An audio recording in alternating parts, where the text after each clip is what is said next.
భగవద్గీత 6వ అధ్యాయం 33వ శ్లోకం. అర్జున ఉవాచ యోయం యోగస్వయా ప్రోక్తః సామ్యేన మధుసూదన ఏతస్యాహం న పశ్యామి చంచలత్వాత్ స్థితిం స్థిరాం.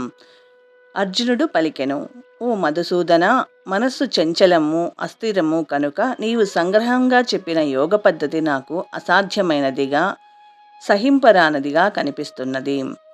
శుచోదేశే అనే పదసమూహంతో మొదలై యోగి పరమః అనే దానితో ముగిసినట్టి శ్రీకృష్ణుడు వివరించిన యోగ పద్ధతి ఇక్కడ అశక్తతా భావనలో అర్జునుడిచే తిరస్కరించబడుతోంది. యోగ సాధన కొరకు ఇల్లు విడిచిపెట్టి కొండలలోనో వనాలలోనో ఏకాంత ప్రదేశానికి వెళ్ళడం కలియుగంలో సాధారణ మనిషికి అసాధ్యం. స్వల్ప జీవితం కొరకు తీవ్రమైన సంఘర్షణ ఈ యుగ లక్షణం. సరళమైన ఆచరణీయమైన పద్ధతుల ద్వారా ఆత్మానుభూతికే జనులు శ్రద్ధ చూపడం లేదు.